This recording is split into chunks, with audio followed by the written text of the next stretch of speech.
everyone, thanks for tuning in to this edition of the Personal Finance Playbook. I'm your host, Jack Wang of Longhorn Financial. Putting change in a jar, buying cookies or popcorn, or putting some money in at church, many people do these little things to help others every day without much thought. But how many of us really think about our strategy for giving, or how best to give, or what kind of impact are we truly making with our donations? My guest today is Jocelyn Bishop, an expert in philanthropy and nonprofits. She'll share tips on how to effectively give and do so in a purposeful way and know how we can make an impact. It's great to have you on the show today, Jocelyn. Thanks so much, Jack. It's great to be here. Let's get right into it. So, sometimes people talk about charitable giving. They use the term philanthropy.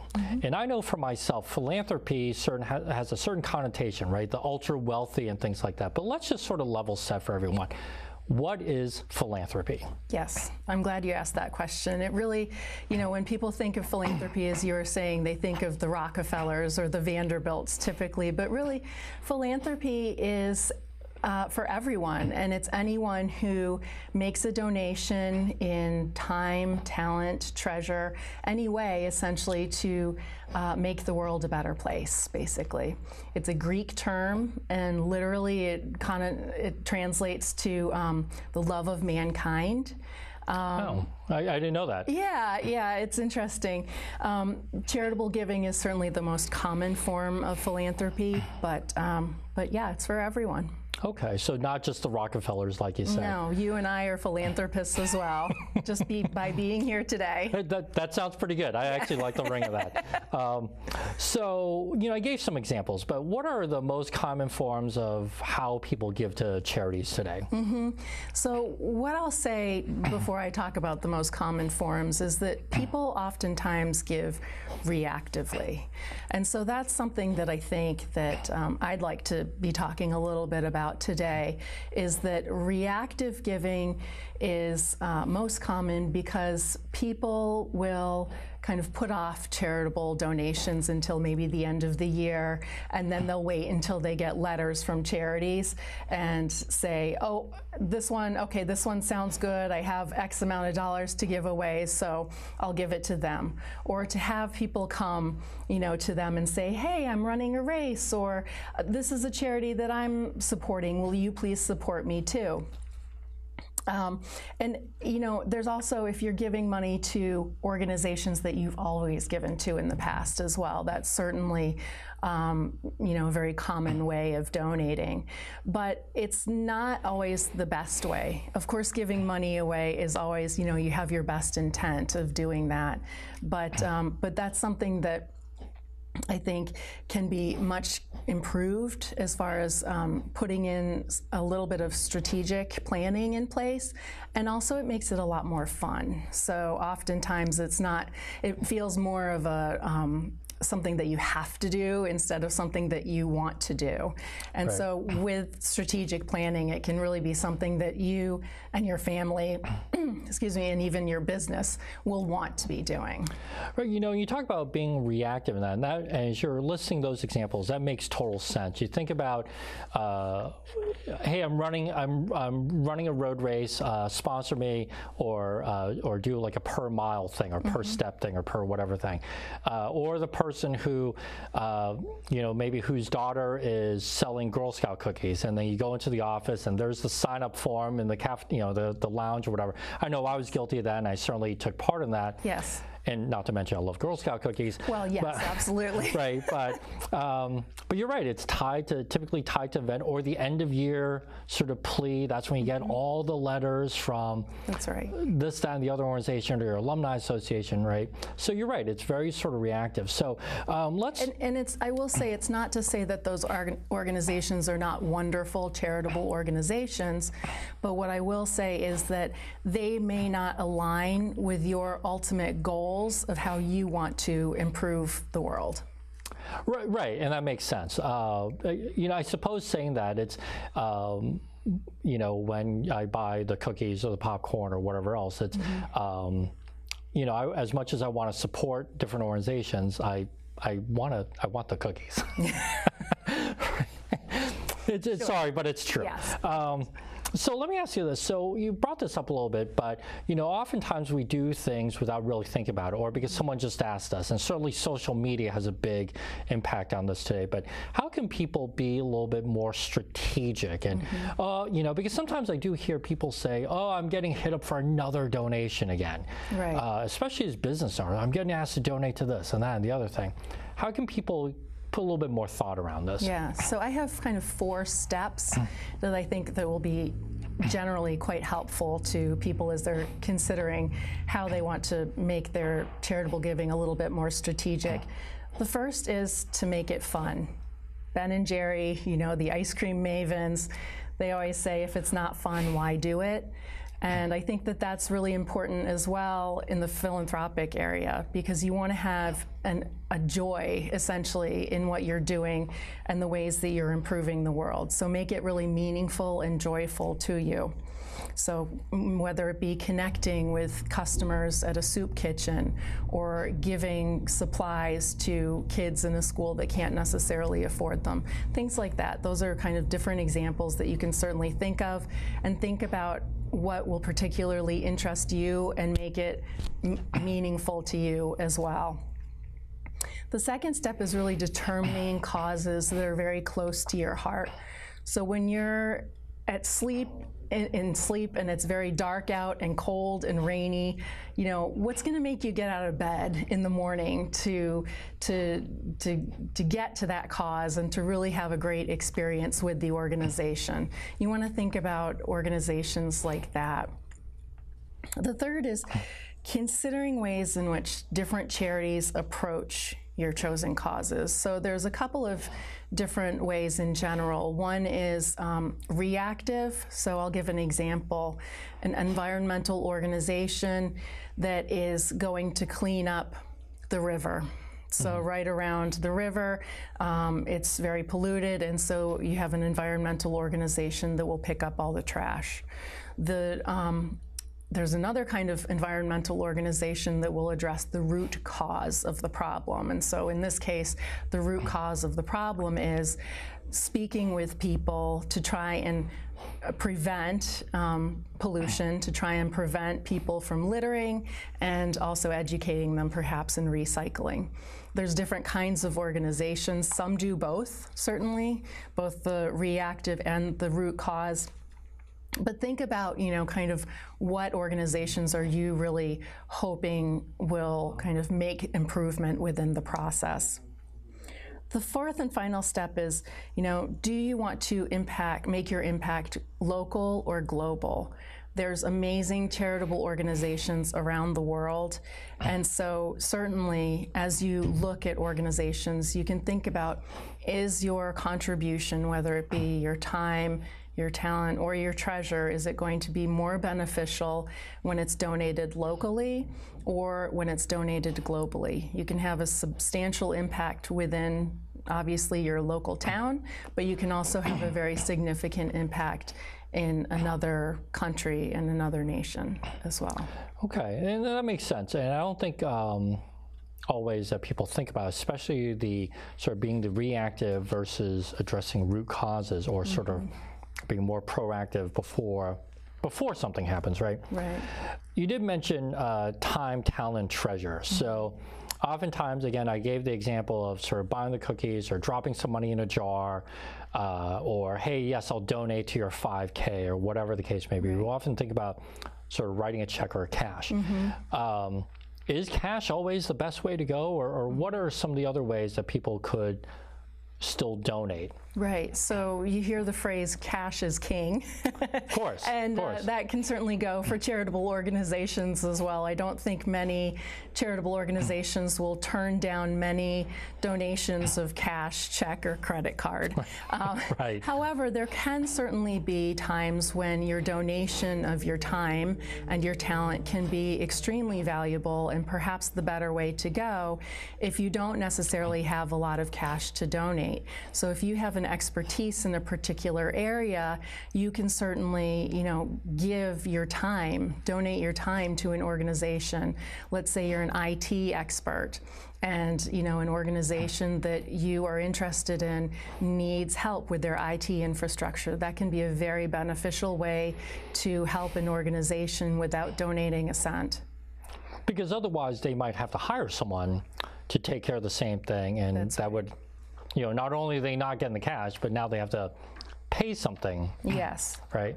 Yeah. And I will also say that if you're especially interested in, continuing a relationship with an organization into the future, that it's a very good, volunteering is a very good way of getting further insight into the organization, especially if you're thinking about donating a larger sum later on. You really get some much better insight into the organization as opposed to just kind of hearing information secondhand, perhaps.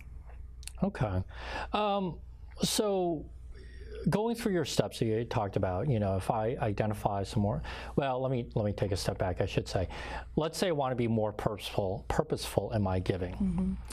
But out there in the world, there's so many organizations, right? The ones that you hear about, the major ones, and of course United Way and the more Habitat for Humanity and whatever. But there's also countless small organizations that maybe don't always have the brand recognition. How do I, if I know that this is, I've identified an area that I want to give in, children, animals, whatever. How do I go about finding these organizations, right? Because I may not want to just go with the big one. Right. How do I go about that? Right. So there are approximately 1.5 million charities in the United States alone. Wow. Wow. So that's a lot. That's a lot of organizations. Not all of them are organizations that accept charitable donations, but many, many of them are, obviously. And so I have 3 suggestions in this area as far as, what can be beneficial in helping you choose an organization.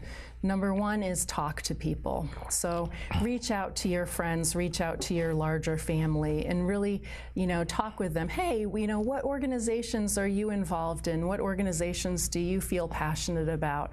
You can even direct the conversation by saying, I'm particularly interested in animal welfare. Are you aware of organizations either around here or wherever you're interested in donating that I could become more familiar with as well?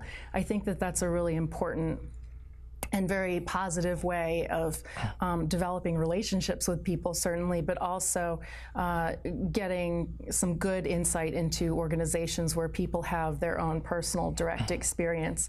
And also within your own nuclear family as well, talking with them, if you have older children, for example, finding out what organizations they're particularly interested in can be very helpful. The second suggestion that I have is researching your charitable investment. And when I use the term charitable investment, a lot of times people get confused and ask me, well, what are you talking about specifically with regards to a charitable investment? Do you think you're going to get, a personal benefit from this investment in the charity? And of course, that's certainly not the case. But your return on investment as you're making a charitable donation is hopefully going to be seeing the benefits of your donation through the betterment of whatever charitable aspect you have decided to give to. And so researching that is very important, just like researching where you're investing your retirement plan, for example. Sure. You want to research the organizations that you're considering giving to as well. Now, you certainly don't go about it in the same way as your retirement investments, but the web, because the web is here, and we mostly have access to it, it can be a very beneficial tool to use. So, for example, GuideStar and Charity Navigator are 2 excellent ways of researching organizations. You can take a look at their Forms 990 right on those websites and really get some very good insight into the organizations. In addition to that, there's the Massachusetts AG's Attorney General's Office, the Charities Division, which also has quite a bit of very good information with regards to charitable organizations. And so that they can be very helpful as well. So those are some great tips. I didn't even think about the Attorney General's office, but that's right. And I did have one other suggestion, actually, please. As well. The third is engaging with an executive director. So this is particularly helpful if you're interested in making a more sizable donation to an organization. The executive director can be a very good partner to have in this decision-making process. Most organizations, of course, prefer the unrestricted kinds of gifts so that they can use the donation in whatever way that they see fit. However, if it is a sizable donation and you're thinking about maybe restricting it in some way, I only want this gift to be used for, growing tomatoes, for example, or growing vegetables and fruits within this area, then restricting it it's going to be very important to talk with an executive director to make sure that your restriction is meaningful and also doable for the organization before you make that restriction and that gift. Right, and I think that's something that people don't really think about is sort of the restricted gift, right? Because you don't want to handcuff the organization, but yet at the same time, you might be really partial to a particular program or particular initiative, but within an overall organization.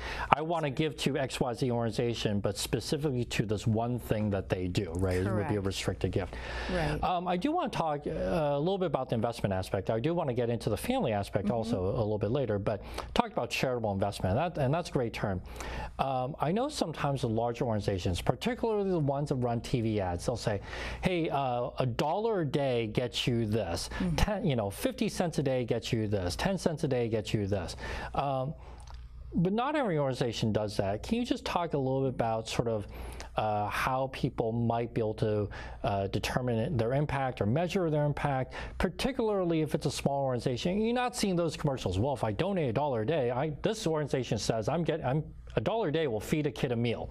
Not everybody does that. So talk to our viewers a little bit about that aspect. Absolutely, and I will caution people as well that even if the advertisements are saying things like that, it's important to kind of do some research on your own to make sure that you really find out that that is the case. In fact, that the organization is benefiting the individuals or the charitable aspect that you're really hoping that they will.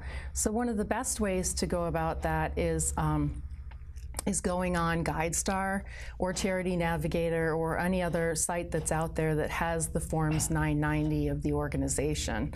You can sign up for GuideStar, Charity Navigator. It's totally free. It's available. They're actually both charitable organizations themselves because they want to help get this information out to the public. And so individuals can sign up. You can go, you can search organizations to first of all make sure that they're still recognized by the IRS as tax-exempt organizations. Because if they lose their tax-exempt status, first of all, likely your charitable donation is not necessarily going to go towards a charitable purpose. Additionally, you won't necessarily be able to get a charitable deduction for that donation. So a couple of things to think about as far as that's concerned. And then when you pull up a Form 990 for the organization, there's a few things to look at. One is the expense page. Expenses are broken out into program service, management in general, and then fundraising. And so it's important to take a look at the bottom line of the organization to see how much money they're spending in each of those buckets. If they're spending a lot in admin and general, maybe there's a reason for it, or fundraising. Particularly fundraising if they have a capital campaign that just kicked off that year. There's going to be more expenses in fundraising certainly than there might be otherwise. In general and admin, there might be more expenses because the organization is brand new. And so they're really ramping up the organization. And so the funds need to go towards building their leadership team. But most of the time, the majority of the expenditure should be in program service. the service that they're actually doing or providing. Exactly. And just for a point of clarification for our viewers, Form 990 is the tax return that each charitable organization has to file. Yes, charities have to file tax returns, like the rest of us. Lucky them, right?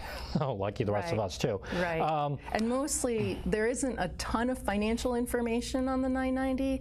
There's a lot of liberal arts, if you will. So there's a lot of additional information that's very readable to the general public. So you can see who is on their board, for example. You can see how much they're compensated, if at all. You can see, you know, the programs, the descriptions of the programs, et cetera. It's very helpful. Okay, great tip. You mentioned a little bit about asking families, and making philanthropy fun, right? First and foremost. How can people get their families involved? Because sometimes I know I have my personal passions, and I do what I do for charities. Right. But involving my family, how can people go about doing that? And this is an area that I think that a lot of people haven't necessarily considered very much, something that people can really do with their families on a fairly straightforward, easy basis, but that hasn't been thought of a lot. So I would encourage people to certainly think about going forward and working on family philanthropy, you know, carrying forward the term, the family that plays together stays together, you know, the family that gives together also, it helps build up the family unit as well. And particularly younger children can really get a very good experience as part of this family philanthropy, because as you're trying to teach them, you know, these golden rules of sharing what you have and, you know, treating people the way you would like to be treated, as you can work with charitable organizations in this way, you're teaching by doing. So that's really helpful. I think what's important here is, first of all, setting out why you're doing this. Particularly if you have younger children and they may not understand why you're doing this. So, excuse me, for example, let's say you were really involved in an organization like the Boys and Girls Club at an early age, and that had a really positive impact on you and how your future was going to play out, basically. You were able to connect with other kids. You were able to be off the streets, what have you. Explaining that to your children, why it's meaningful to you, is a very important aspect of that charitable giving. And that's something that really will stick in a child's mind, even if they're, you know, 5 or 15 or 25. It's an important thing to do. Okay, and let me switch gears to another type of family, right? So for most adults, we spend the majority of our waking hours with our businesses, with our fellow employees. Can businesses also get involved in philanthropy, sort of as a business family, if you will? Yes, absolutely. And I think these days it's much more of a mandate than it ever has been in the past. When you look at the interests of next gen, for example, the younger generation, they're coming into the workforce, and as they're coming into the workforce, they're not necessarily looking to solely make a substantial amount of money for themselves. They are looking at making a difference in the world, and they want to work with organizations that are trying to do the same. So it's almost a mandate these days that really organizations need to be thinking about this more and more. It also can certainly build team morale when you're giving to organizations that you know, your employees are very positive within the society that you're located, the town that you're located in, for example, or wherever else. If they're proud of where they're working because of the benefits that you're providing to the community, then that's a huge morale builder. And it also, if you do go out and do volunteer events, for example, it can certainly help build team build. as well. So, you know, as people are working together in a very different social setting than, excuse me. Bless you. Oh, thank you. Than within the business setting. Excuse me, sorry. Bless you. Then it can be a really beneficial, you know, experience for everyone within the business.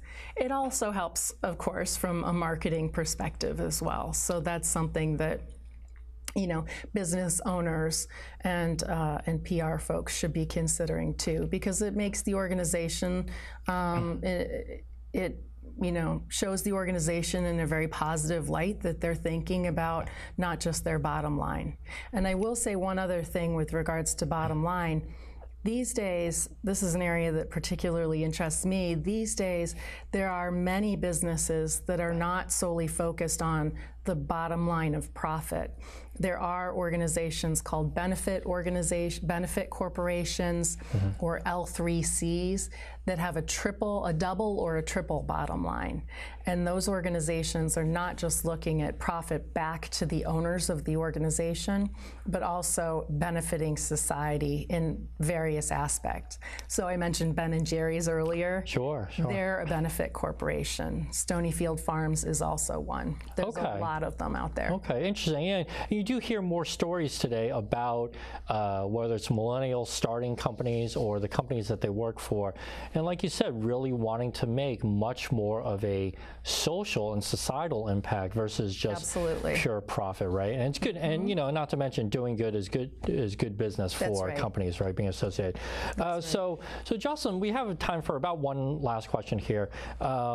You know, there's a lot of information certainly on the internet, and you've shared some great information, but what's one final tip or one thing that people really should keep in the back of their mind when it comes to philanthropy that perhaps they may not see on the internet or may not be as common of a tip that people would be aware of? So this is something that I'm really excited about sharing, actually, that most people really won't think of as they're thinking about giving. But studies have shown, and it's an increasing area in the field certainly, but it's being done by organizations such as the Cleveland Clinic, so really top-notch organizations. Studies have been shown that giving money or your time or treasure, what have you, is not just good, obviously, for the charitable organization and the beneficiaries of that organization. It's good for you as well from a health perspective. So if you look at both your mental health and your physical health, when people think about the difference that they're making through their philanthropy, it has been shown to lower blood pressure, increase self-esteem, there's less depression, lower stress levels, longer life, and greater happiness. So what else could be a better selling point for donating and using your philanthropy strategically than that? Excellent. Thank you. Thank you so much. What great tips. And I didn't know that, but that makes sense. Yeah. I want to thank my special guest today, Jocelyn Bishop, of being a philanthropic and nonprofit expert. I know for myself, I certainly have my own passions, and I give both my time and treasure to different organizations. And I can say for myself that it really does make me feel good knowing that I'm giving back and doing good and for helping organizations and helping others in the way that I like to. So I think that this is a good tip for people, everyone truly to consider, and just don't think about it at year end when you're getting those solicitations from the various organizations that you may support. So thank you again to Jocelyn, and stay tuned for the next time when we take another topic out of the Personal Finance Playbook.